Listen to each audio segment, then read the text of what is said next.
அடுத்தது இப்போ ஒரு இந்த மாதிரி துறைக்கு வரணும் அப்படின்ட்டு ஒரு ஆன்மீக இதுக்கு உங்களுக்கு ஏதான ப்ரிமானிஷன்ஸ், அதாவது ஒரு டிவைன் இன்டர்வென்ஷன், எதனால உங்கள் மனம் இந்த இதுக்கு ஈர்க்கப்பட்டது? நல்ல கேள்வி. திரும்ப திரும்ப அதே பாயிண்ட் தான். எனக்குன்னு எந்த குடும்ப பேக்ரவுண்டோ எதுவுமே கிடையாது. ஒரு உபநயனம் பூணல் போடுற வரைக்கும் இதை பற்றி ஒன்றும் பெருசாக ஐடியா கிடையாது. இந்த பூணல் போட்டப்போ ஒருத்தர் சந்தியாவந்தனம் புக்கு எனக்கு கிஃப்ட் கொடுத்தார். அதில் ஒரு விஷயம் பார்த்தேன், அது அடி என்னை ரொம்ப மூவ் பண்ணிடுது. அதில் என்ன எழுதியிருந்தார்னா, இப்போ அந்த புக்கு கூட யார் போட்டது என்னன்னு கூட எனக்கு தெரியாது. பட் அதில் சொல்லப்பட்ட ஒரு விஷயம், இது அந்த குழந்தைக்கு ஞானம் வளர்க்கணும்னு காயத்ரி மந்திரத்தை உபதேசம் பண்ணி மேற்கொண்டு அவன் வேதம் படிக்கிறதுக்காக பண்ணுற ஃபங்க்ஷன். ஆனால் இதை நம்ம லௌகிகமாக ஏதோ இருக்கிறவாடெல்லாம் கூப்பிட்டு எல்லாருக்கும் ஒரு ட்ரெஸ் வாங்கி கொடுத்து அப்படியே ஒரு ஃபங்க்ஷன் மாதிரி கொண்டாடிடுறோம். இவங்க அதுலேயும் கடைசியில் பாருங்களேன், அந்த வாத்தியாருக்கு சம்பாவனை கொடுக்கும்போது வாத்தியார் இவ்வளோ வாங்கிட்டு போயிட்டாரேன்னு அதுக்கு புலம்புறா. இது பண்ணுறதே வைதிக காரியம். அதுக்கு புலம்பிட்டு ₹1,00,000 என் பூனலுக்கு ஞாபகம் இருக்குது, எங்கள் அம்மா வாங்கி வச்சிருந்த பேங்க் ஷேர் எல்லாம் விற்று கிட்டத்தட்ட 2005 உபநயனம். அப்பவே 1.5 லட்சம் செலவு பண்ணேன். அது என்ன ரொம்ப ஒரு மனசு கஷ்டமா இருந்தது. என்னடா இது, ஒரு வாத்தியாருக்கு சம்பாவனை கொடுக்கும்போது அவர் பண்ற ஆசீர்வாதம் தான் இந்த பூனலோ காயத்ரியோ அத்தனையும். அவருக்கு ஏன் கொடுக்கணும்? நம்ம சேனல்ல கூட ஒரு வீடியோ போட்டிருந்தோம், ஆனா நீ இத்தனை பேருக்கு ஊரடிச்சு கூப்பிட்டு 1.5 லட்சம் ரூபாய் செலவு பண்ணி அதை யாராவது கேட்கறோம்? அதுக்கு யாராவது விவாதம் நடத்துறோமா? இதுக்கு ஏன் இத்தனை செலவு பண்ணணும்னு யாராவது கேட்கறோமா? அதை பத்தி பண்றது இல்லையேன்னு சொல்லிட்டு இது பாதிச்சுது. அப்போ சந்தியாவந்தனத்தை ஒழுங்கா பண்ணணும்னு பண்ண ஆரம்பிச்சேன். அத்தோட அந்த புக்ல என்ன போட்டிருந்தான்னா டெய்லி பிரம்ம யஜ்ஞம்னு பண்ணணும், வேதம் சொல்லணும் அப்படின்னு சொல்லி போட்டிருந்தான். பட் என்ன எடுத்து அடியன் பிரம்ம யஜ்ஞம் பண்ணணும் அது பண்ணணும்னு சொல்லும்போது, ஆத்துல இதெல்லாம் நம்ம ஆத்துல பண்ணிய பழக்கம் கிடையாது, நீ என்னடா புதுசா இன்ட்ரோடியூஸ் பண்றேங்கிற, இதெல்லாம் அப்பா இருக்கிறவா பண்ணப்படாது, அப்பா இல்லாதவா தான் பண்ணணும், இவாளா புதுசா, அதெல்லாம் நீ பண்ணப்படாது. அப்புறம் அந்த தேவரிஷி தர்ப்பணம், பித்திரு தர்ப்பணம்னு ஒன்று உண்டு. அந்த சந்தியாவந்தனத்தோடு பண்ணக்கூடிய, அதாவது இந்த காலை சந்தியாவந்தனம் அல்லது மத்தியானிகத்தோடு பண்ணுவோம், அவாவா வழக்கம். அந்த தேவரிஷி பித்திரு தர்ப்பணம் எல்லாரும் பண்ணணும். அமாவாசையில பண்ற பித்திரு தர்ப்பணம் தான் அப்பா இல்லாதவாளுக்கு. ஆனா இது ஐயோ இவன் என்ன பிராச்சீன விதமா புனலை போட்டு no no no no no அப்பா குத்துக்கல் மாதிரி உட்காந்துருக்காரு இவன் பண்றான்னு நம்ம அதுல அதுக்கே 1008 தடை. இது இந்த ரேஞ்சில தான் போச்சு. பின்னாடி 2014 கருணாகராச்சார சுவாமியை சேமிச்சதுக்கு அப்புறம் தான் அவரோட கட்டளை, நீ பிரம்மயங்கம் பண்ணு, தேவரிஷி பித்திரு தர்ப்பணம் பண்ணு, ஒரு தப்பும் கிடையாதுன்னு சுவாமி சாய்ச்சு அதுக்கப்புறம் தான் பண்ண ஆரம்பிச்சதுன்னு வச்சுக்கோங்க. இந்த மாதிரி இந்த விஷயத்துக்கே நம்ம அதுல பெரிய பூகம்பம்லாம் வெடிக்கும். அதுக்கப்புறம் ஒரு காலேஜ் லைஃப் இந்த சைடு வரும்போது என்னாச்சுன்னா, நமக்கு அந்த கொஞ்சம் அந்த சின்ன சின்ன ஆர்வம்ங்கிறது வந்துட்டே இருக்கு. அப்போ எங்கள் ஆப்தமாலஜி ப்ரொஃபஸர் ஒருத்தர், அவர் சும்மா சாதாரணமாக நாங்கள் இன்டராக்ட் பண்ணும்போது நல்லா கைட் பண்ணார். அவர் ஒரு சில புக்ஸ் எல்லாம் கொடுத்தார், இதெல்லாம் படித்தேன். அப்பவுமே கூட அந்த லெவலில் தான் இருந்தது. அதுக்கப்புறம் தான் சொன்னேன் இல்லையா, இந்த டீச்சிங்கில் நமக்கு எப்போதுமே ஆர்வம் உண்டு. காலேஜில் என்ன பண்ணுவேன்னா, கூட இருக்கிற பசங்களுக்கெல்லாம் மெடிக்கல் சப்ஜெக்ட்ஸ் அவன் என்ன பண்ணுவான், அடுத்து ஒரு இன்டர்னல் அசஸ்மெண்ட் எக்ஸாம் ஏதாவது இருக்குன்னா என்கிட்ட புக்கை கொடுத்து, டே இதை கொஞ்சம் எப்படின்னு படிடாமா. நான் வெறும்னா படிக்க மாட்டேன், அந்த எசன்ஸை எடுத்து ஒரு சம்மரி சொல்லி 1 2 3 4 பாயிண்டா, இப்போ ஒரு டிசீஸ்னு வச்சுக்கோங்களேன், ஒன்றில் ஒரு எக்ஸாம்பிளுக்கு சொல்கிறேன். இப்போ டியூபர்குலோசிஸ்னு வச்சுக்கோங்க, நான் அதை பிரிச்சுப்பேன். ஃபர்ஸ்ட் டெஃபனிஷன், டியூபர்குலோசிஸ்னா என்ன, 2 காசேட்டிவ் ஆர்கானிசம், எந்த பாக்டீரியானால வருது, ஈட்டியாலஜி நமக்கு எப்படி அது ஸ்ப்ரெட் ஆகும், அதுக்கப்புறம் பெத்தோபிசியாலஜி அது உடம்புல போய் என்னென்ன மாறுதல்கள் ஏற்படும், அதுக்கப்புறம் சிம்டம்ஸ் அந்த பேஷண்ட் என்னென்ன அறிகுறிகளை உணர்வார், சயின்ஸ் டாக்டர் எதை வச்சு இந்த டிபின்னு கண்டுபிடிப்பார், இன்வெஸ்டிகேஷன்ஸ் அதுக்கு என்னென்ன இன்வெஸ்டிகேஷன் பண்ணணும், ட்ரீட்மெண்ட் அதுக்கு என்னென்ன ட்ரீட்மெண்ட் கொடுக்கணும், ப்ரோக்னோசிஸ் அவரோட ரெக்கவரி எப்படி இருக்கும், காம்ப்ளிகேஷன்ஸ் ட்ரீட்மெண்ட்லன்னா என்ன காம்ப்ளிகேஷன் வரும், இப்படி 10 பாயிண்டா பிரிச்சு. அப்போ ஒரு டிபின்னு சொன்னா நான் டைரக்டா டிபியை சொல்ல மாட்டேன், டெஃபினேஷன், ஈட்டியாலஜி, பெத்தோஜெனிசிஸ் இந்த மாதிரி போவேன். அது அவளுக்கு ரொம்ப அப்பீலிங்காக இருந்தது. ஸோ ஒரு புக்கில் பேராகிராஃப்னு படிக்கிறத விட இதை அவன் ஹின்ஸா எடுத்துன்னு போவான். அவன் போய் எழுதி எல்லாருமே நல்ல மார்க் வாங்கிடுவான். அப்போ தான் நமக்கு என்ன தோணிதுன்னா, அப்போ இதை நாம ஏன் ஆன்மீக சைட்லையும் இம்ப்ளிமெண்ட் பண்ணக்கூடாதுன்னு சொல்லிட்டு, அப்போ நம்ம மெடிக்கல் சப்ஜெக்ட் எடுக்க முடியறதுங்கும் போது ஆன்மீக சப்ஜெக்ட் நம்மளால ஏன் முடியாதுன்னு சொல்லிட்டு தான் நம்ம படித்த விஷயத்த அப்படியே உபன்யாசம் பண்ணுவோம்னு சொல்லி, அது ஆக்சிடென்டலாக தான் இந்த சைடு வந்தேன். பட் வந்த இடத்துல தான் முன்பே சொன்னேன் அல்லவா, நீ இந்த பாணியா அந்த பாணியா, சார்க பாணியை மட்டும் தெரிஞ்சவன்ட்ட போய் அந்த பாணி இந்த பாணினா எங்கே போகிறது. அப்போ தான் என்னாச்சு, பல பெரியோர்களை அடியை அணுகி நமக்கு பெருசாக ஒன்றும் அவர்களுடைய அனுகிரகம் கிடைக்கிறதுக்கான தகுதி எனக்கு இல்லை. நாச்சியார் கோவிலில் 2014 கருணாகராச்சார் சுவாமியை சேவிக்கிறேன். ஆனால் அதுக்கு முன்னாடி ஒரு தடவை சுவாமி அடியை சேவிச்சா அது அவருக்கு தெரியாது, எனக்கு தான் தெரியும். 2011 கும்பகோணத்துல இந்த கருட சேவை நடக்கும். பெரிய கடத்தரில் அக்ஷய திருத்தியை என்று நடக்கிற அந்த 12 கருட சேவை. அப்போ வந்து சுவாமியை கருட சேவையில அவர் சேவிச்சுட்டு இருக்காரு. அடியேன் போய் அவர் வந்து சேவிச்சேன். ஏன்பா பெருமாள் இருக்கும்போது என்ன வந்து சேவிக்கிறேன்னு சொல்லி அவர் கழுத்துல இருந்த மாலையை தூக்கி எங்க கழுத்துல போட்டேன். ஆனா அது சுவாமிக்கு நினைவு இருக்காது. அதுக்கப்புறம் ஒரு 3 வருஷம் கழிச்சு 2014 ஆச்சியார் கோவில் கல்கருடன் சன்னதியில அவரை சேவிச்சேன். என் பெருமாள்கிட்ட ரொம்ப வேண்டின்னு இருந்தேன். ஒரு நல்ல ஆச்சாரியன் வழிகாட்டி வேணும், அதுக்கு என்ன வழின்னு சொல்லி வேண்டின்னு இருந்தேன். அப்போ அஃப்கோர்ஸ் பஞ்சசம்ஸ்காரம் சிறுபுலியூர் சுவாமிகிட்ட 2013 பஞ்சசம்ஸ்காரமாகி அவர் தான் என்னை புவியில் ஒரு பொருளாக்கின்னு சொல்லி இன்றைக்கு ஒரு வைஷ்ணவனா ஆக்கி கொடுத்தவர் சிறுபுலியூர் சுவாமி. ஆனால் அந்த காலக்ஷேபம் இதெல்லாம் பண்ணணும். இதுக்கு எந்த ஆச்சாரியன்னு தேடின்னு இருக்கும்போது கல்கருடன் சன்னதியில கருணாகராச்சார் சுவாமியை சேவிச்சேன். அவர் என்னை கூப்பிட்டு அவரா இந்த வார்த்தை கேட்டார், கல்கருடன்னா என்ன அர்த்தம்னா நீங்க சொல்லுங்க. கல்கருடன்னா கல்லால ஆன ஒரு கருடனுடைய அது சுவாமி விளக்கம் கொடுத்தார். கல்கருடன்னா கற்ற கருடன், கற்கின்ற கருடன், கற்கப் போகின்ற கருடன். கல் கருடன்னா கல்வி வரம் தரும் கருடன் அர்த்தம். நான் உனக்கு ஸ்ரீபாஷ்யம் சொல்லி தரேன், கல் கருடன் துணை இருக்கார், நீயும் கல் அப்படின்ட்டு. பியூட்டிஃபுல். கல்லுன்னா படிக்கிறது. ஆமா, அது தோணல டக்குன்னு நம்மளுக்கு பாருங்களேன் கல்லுன்னு அவர் சாய்ச்சார். அப்போதான் புரிஞ்சது நாம இத்தனை நாள் எந்த நம்பிக்கை நாச்சியாரையும் நரையூர் நம்பியும் கல்கருடனையும் இதய தெய்வம்னு வச்சு எந்த பெருமாளை போற்றி இருந்தோனோ, நம்ம குலத்தை காக்கும் அந்த பெருமாளும் தாயாரும் கருடனும் நம்மளை கைவிடல. அந்த சந்நிதியிலேயே ஆச்சாரியனை காட்டி கொடுத்துட்டா. அதனால அதுக்கப்புறம் அவர் அழைத்து ஸ்ட்ரீம்லைன் பண்ணி எதுக்கு அடியன் திரும்ப திரும்ப பேக்ரவுண்ட் இல்லைன்னு சொல்றானே, அஜித் குமார் மாதிரி திரும்ப பேக்ரவுண்ட் இல்லைன்னு சொல்றானே உங்களுக்கு தோணும். ஏன் சொல்றோம்னா இன்னைக்கு இந்த நிலையில இருக்கோம்னா அது அத்தனையும் ஆச்சாரியன் போட்ட பிச்சை, அவர் தான் காரணம். அப்படி இருந்தவனை 35 ஸ்ரீபாஷ்ய சதஸ்ல உட்கார வச்சு சம்ஸ்கிருதத்திலேயே ஸ்ரீபாஷ்யத்திலேருந்து அதிகாரம் சொல்ல வச்சான். Beautiful, excellent. அந்த அளவுக்கு வந்து இன்னும் எந்தெந்த மேடைகள்ல பெரிய பெரிய மட்டாதிபதிகள்கிட்ட இருந்தெல்லாம் அவார்டு வாங்குற அளவுக்கு அடியனை வந்து இன்னைக்கு பெரிய ஆளா ஆக்கி இத்தனை உங்க நேயர்கள் மத்தியில ஓகே இவனும் ஒரு பேச்சாளர்னு சொல்லி ஒரு அறிமுகமாகிற அளவுக்காவது எனக்குன்னு ஒரு ஐடென்டிட்டி கார்டு இருக்குன்னா, எப்படி வந்து அம்மாவோட அம்பிலிக்கல் கார்டு வந்து பிறவி கொடுத்ததோ ஆச்சாரியன் கொடுத்த ஐடென்டிட்டி கார்டு தான் இன்னைக்கு இந்த நிலையில நம்ம வச்சிருக்கோம். அதனால அந்த ஆச்சாரியன் தான் கல்கருடன் சன்னதியில அவர் சந்திச்சு சொன்ன அந்த கல்கருடன் தான் நீங்க சொல்ற டிரான்சிஷன் பண்ணு. Beautiful, beautiful. இப்போ நீங்க வந்து இந்த உபன்யாசத்துக்கோசரம் நிறைய டிராவல் பண்றீர்கள், நிறைய ஊர்களுக்கு செல்கிறீர்கள். அப்படி இருக்கச்சே நித்திய கர்மாக்கள் எல்லாம் எப்படி அனுஷ்டிக்க முடியறது? அதை தவிர மற்ற நம்ம சம்பிரதாயங்கள் எல்லாம் ஃபாலோ பண்றது கஷ்டமா இருக்கா? இல்லை, இது எப்படிங்கிறது சொல்கிறேன். இது சுவாமி அடியனுக்கு காட்டி கொடுத்தார். முன்னாடி கவர்மெண்ட் சர்வீஸில் வேலை பார்த்துட்டு இருந்தேன்.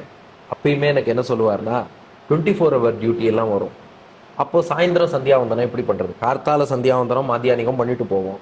சாயந்தரம் ஹாஸ்பிட்டலில் எப்படி சந்தியாவந்தனம் பண்ணுறதுன்னா சுவாமி கேட்பார், ஏண்டா ரெஸ்ட் எடுக்கிற ரூம் இருக்கா? அது கேர்ஃபுல்லாக சொல்லணும். ரெஸ்ட் ரூம்னா அதுக்கு அர்த்தம் மாற்றி ரெஸ்ட் எடுக்கிற ரூம் இருக்கான்னு கேட்பார். இருக்கேன். இப்போ ஒன்று பண்ணு, பிரம்மச்சாரியாக இருக்கும்போது ஒன்றுமே தோஷம் இல்லை, நேராக ரூமுக்கு போ, பேண்ட்டுக்கு மேலேயே ஒரு துண்டை கட்டிக்கோ. பிரம்மச்சாரிக்கு அதுதான் வேஷ்டி. தட்டிட்டு சந்தியாவந்தனத்தை சட்டையை கட்டிட்டு பொண்ணில் நேராக போட்டு சந்தியாவந்தனத்தை பண்ணிடு. ஹாஸ்பிட்டல்லையும் பண்ணலாம். கேட்டேன், தீட்டு அது இதுன்னு. ஏண்டா சந்தியாவந்தனத்திலேயே மந்திர ஸ்நானம் இருக்கே, அதுவே அந்த தோஷத்தை போக்குது. கல்யாணம் ஆனதுக்கு அப்புறம் என்ன பண்ணுவாருன்னா, ஒரு ஹாஃப் வேஷ்டியா, ஒரு 8 முழம் வேஷ்டியை, ஒரு ஃபுல் சைஸ் இருக்கு இல்லையா, அதை பாதியோட வெட்டிக்க சொல்லுவார். 8 முழம் லெங்க் இருக்கும். பாதியா வெட்டிட்டு ரூம்குள்ள போய் என்ன பண்ணுவேன்னா, ஷர்ட்டை கட்டிட்டு பேண்ட் இருக்கும், பேண்ட்டுக்கு மேலேயே ஹாஃப் வேஷ்டியோ பச்சைக்கச்சமா கட்டிடுறோம். இடுப்புல ஒரு அங்கவஸ்திரத்தை கட்டிப்பேன். கட்டிட்டு சந்தியாவந்தனம் பண்ணிட்டு அந்த சுரூபத்தோடய சாப்பிடுவோம். அதனால எல்லாத்துக்குமே நம்ம சாஸ்திரங்கள் நமக்கு வழி கொடுத்துருக்கு. நாம ஆச்சாரியன்ட்ட கேட்டு அதை எப்படின்னு தெரிஞ்சுட்டு தாராளமா ஃபாலோ பண்ணலாம். அது போல டிராவல் பண்றோம்னாலும் யூஸ்வலா நம்ம கார்ல தான் யூஸ்வலா டிராவல் பண்ணுவேன். அது நம்ம அனுஷ்டானத்துக்கான என்னென்ன கையில சந்தியாவந்தனத்துக்கான பாத்திரம் அது எல்லாமே எடுத்துன்னு போயிடுவேன். எந்த இடத்துல நிற்கிறோமோ அப்படியே நிறுத்தி ஒரு 5 நிமிஷம் சந்தியாவந்தனம் பண்றதுல என்ன, அதனால அப்படியே உட்காந்து சந்தியாவந்தனம். இதுவுமே ஆச்சாரியன் காட்டின வழிதான். அவர் கருணாகராச்சார சுவாமி அவர் பெருமாளையே ஏழை பண்ணிட்டு எல்லா இடமும் டிராவல் பண்ணுவார். அவரோட ஸ்ரீபாஷ்ய சிம்மாசன விமானம்னு வேன், அதுல அனுஷ்டானத்துக்கு தேவையான எல்லாமே வச்சுட்டு இருப்பார். அப்படி டிராவல் பண்ணுவார்.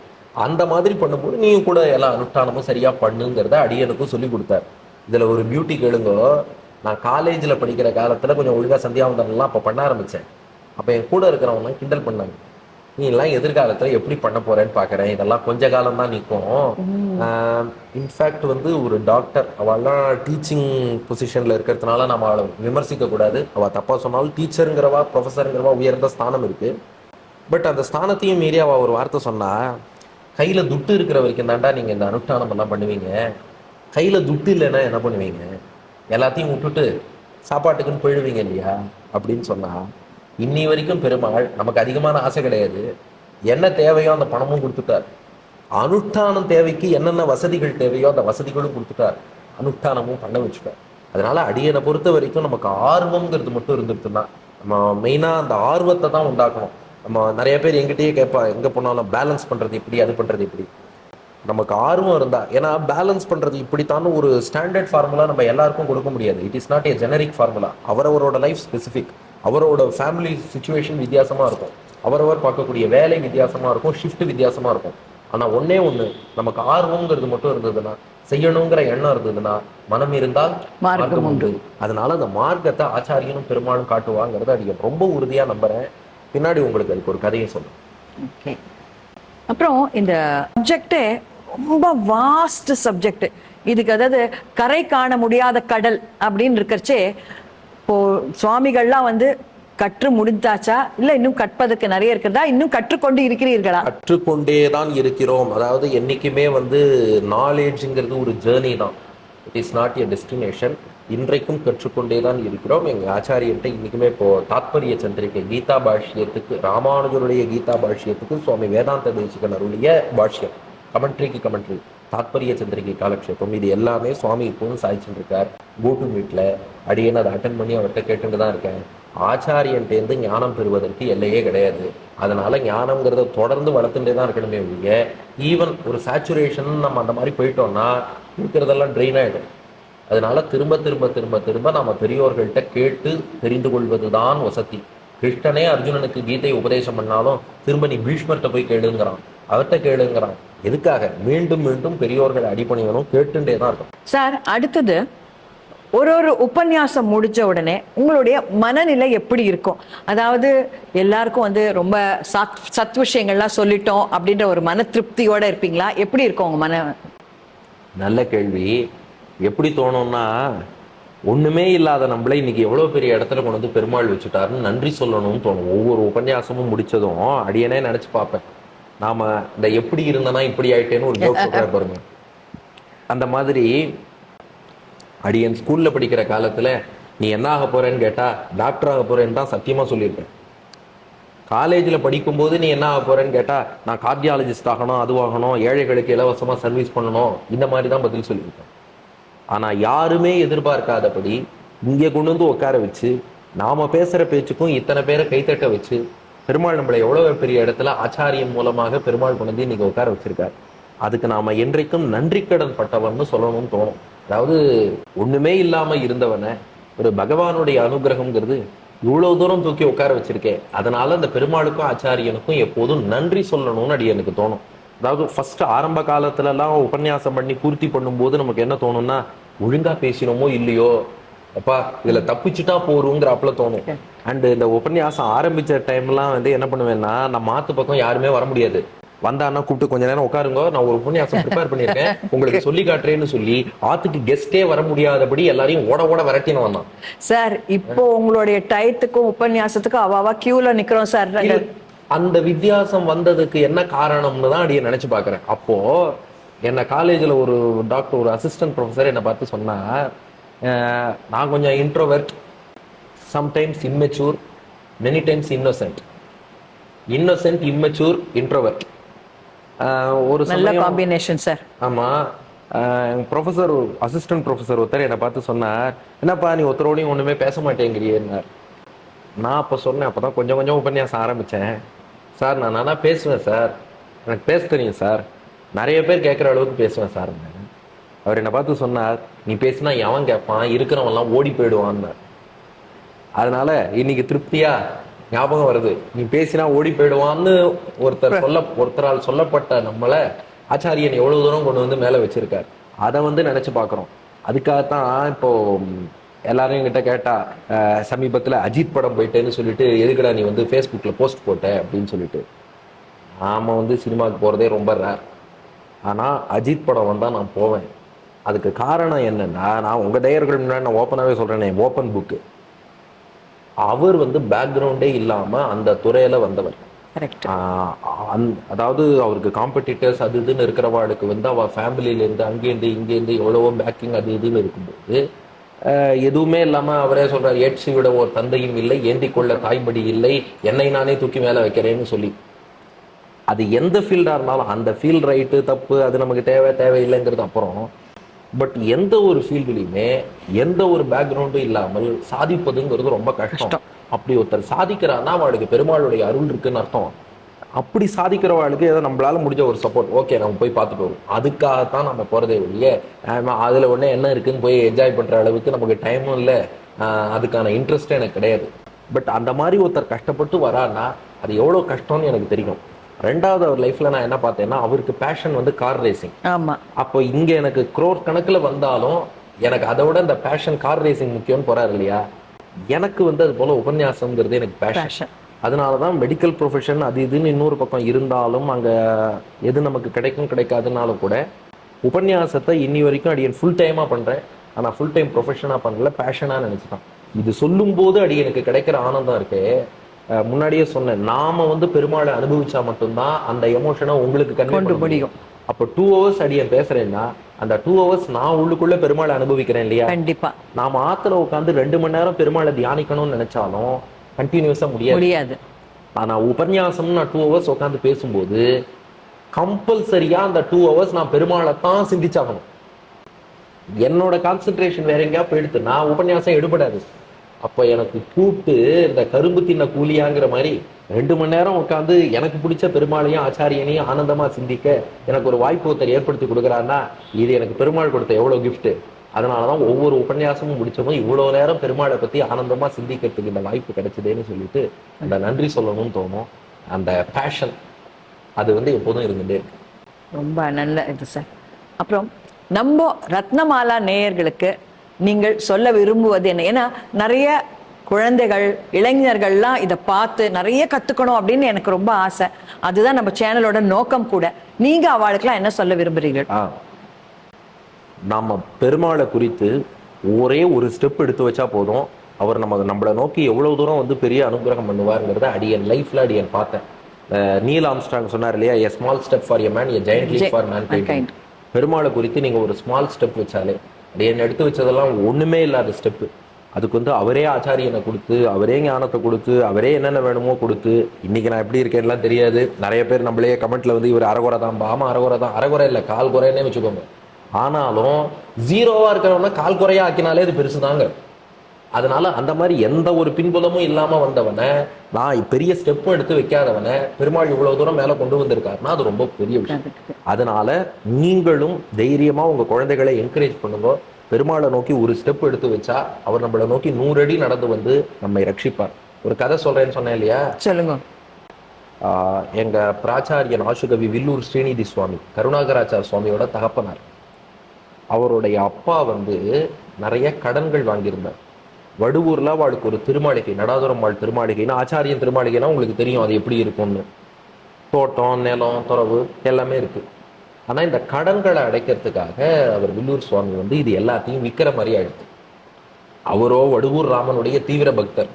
வடுவூர்ல இருக்கிற வீட்டை வித்துட்டு இன்னொரு இடம் போகணும்னா அவரால் அப்படி பிரிஞ்சு போறதுக்கு மனசு வராது. ஆனா கடன் அடைக்கணும், வீடு எல்லாத்தையும் விற்கிறாப்புல ஆயிடுச்சு. வடுவூர் ராமன்கிட்ட போய் அவர் பெருமாள்கிட்ட உரிமையா பேசுறவர், ரொம்ப உரிமையா ஒரு ஸ்லோகம் சொன்னார்.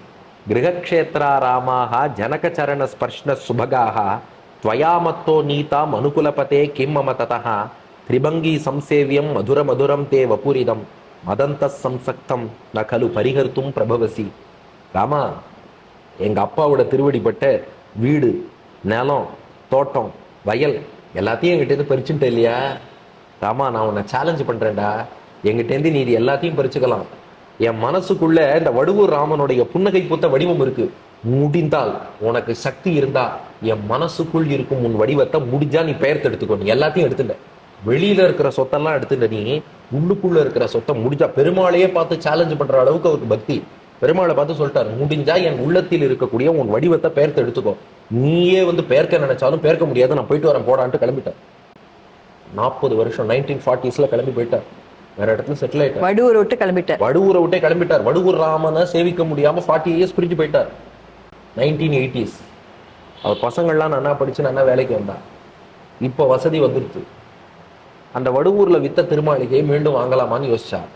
வடுவூர்ல 40 வருஷம் முன்னாடி நீங்க ஆச்சாரியன் திருமாளிகைன்னு வித்தா இப்போ அது என்ன இருக்கும்? கான்கிரீட் கட்டடமா மாறி இருக்கும். அடுத்தது அவன் விற்கிறதுக்கு ரெடியா இருக்கணும். எவ்வளவோ விஷயம் இருக்கு. ஆனால் வாங்கினவர் எதுவுமே மாத்தல, திருமாளிகை திருமாளிகையா இருக்கு. நாங்க வாங்கிக்கலாமான்னு கேட்டா எஸ், விற்கிறதுக்கு வில்லிங்கிட்ட இவா கொடுக்குற ரேட்டுக்கும் கொடுக்குறேன்ட்டு 40 வருஷம் கழிச்சு அதே வீட்டை போய் வாங்கினார்கள், மீட்டார்கள். அதே வீட்டுல குடி போயிட்டார். குடி போய் ராமன் புன்னகையை தொடர்ந்து புன்னகை ராமாயணம், மந்தஸ்மிதா ராமாயணம் எழுதியும் பூர்த்தி பண்ணார். இங்க ராமனுடைய லீலை எங்க இருக்கு தெரியுமா? அந்த வீட்டை 40 வருஷம் ஒருத்தர் வாங்கினார் இல்லையா, வாங்கி அப்படியே திரும்பி கொடுத்தாரு இல்லையா, அவர் பேரு கோதண்டராமன். ஒரு கோஇன்சிடென்ஸ். பெருமாள் திருவடியில மட்டும் நாம நம்பிக்கை வச்சுட்டு நம்ம குடும்பத்தை நடத்துறவர் பெருமாள். அவருக்கு எப்படியும் நம்மளை பார்த்துக்க தெரியுங்கிற எண்ணத்தோட இருந்தா யாரை பத்தியும் நம்ம கவலைப்பட வேண்டாம். அதனால அவனுடைய துணை நமக்கு இருக்கும்போது இன்னைக்கு நாம கீழே விழற மாதிரி இருந்தாலும் மீண்டும் எழுந்து நின்றுடுவோங்கிறதுல வந்து எந்தவித சந்தேகமும் தேவையில்லை. அதனால பகவானை நம்பினோர் யாரும் கைவிடப்படா. ஒரு பழமொழி எனக்கு எங்க ஆச்சாரியன் சொல்லி கொடுத்தது, சதஸ்லோகேன பண்டிதா சதஸ்லோகே ந பண்டிதா. 100 ஸ்லோகம் படிச்சா ஒருத்தன் பண்டிதன் ஆயிடுவான். 100 ஸ்லோகத்தை வச்சே ஒருத்தனை பண்டிதன் இல்லைன்னு ப்ரூவ் பண்ணிட முடியும். ஒண்ணுமே இல்லாதவன் 100 ஸ்லோகம் படிச்சா பெரிய ஸ்காலர் ஆயிடுவான். பெரிய ஸ்காலரை கூட 100 ஸ்லோகத்துல கேள்வி கேட்டா ஒண்ணுல தப்பு பண்ணுவான், ஸ்காலர் இல்லைன்னு சொல்லலாம். அப்போ இதெல்லாம் வரும் போகும். எனக்கு அவர் கொடுத்தது சுவாமியோட திருத்தகப்பனார் ஸ்ரீநிதி சுவாமியோட ஸ்ரீநிதி கிரத்தமாலா கொடுத்து இந்த ஸ்லோகத்தெல்லாம் நல்லா படினார். ஒரு அருளிய ஸ்லோகத்தெல்லாம் படிச்சுதான் நம்ம முறைப்படி சம்ஸ்கிருதம் படிச்சு வந்தவன்லாம் கிடையாது. வில்லூர் சுவாமியின் சம்ஸ்கிருதமும் ராமானுஜருடைய ஸ்ரீபாஷிய சம்ஸ்கிருதம், கீதா பாஷிய சம்ஸ்கிருதம், அதுதான் நம்ம சம்ஸ்கிருத நாலேஜையும் இந்த அளவுக்கு இன்னைக்கு வந்து சம்ஸ்கிருதத்திலே பேசுற அளவுக்கு கூட சம்ஸ்கிருதத்துல போயட்ரி எழுதுற அளவுக்கும் கொண்டு வந்திருக்குன்னா இதை நான் ஃபார்மலா படிச்சவன் கிடையாது. இதுதான் கொண்டு வந்தது. நாம ஒரு ஸ்டெப் எடுத்து வச்சா பெருமாள் நம்மளை எங்கேயோ கொண்டு போவாருங்கிறதுல மாற்று கருத்தே இல்லை. இதைத்தான் நேயர்களுக்கு சொல்ல வேண்டும்.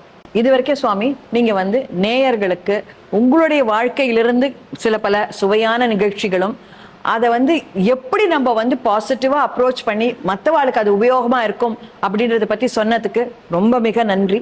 நமஸ்காரம். நமஸ்காரம்.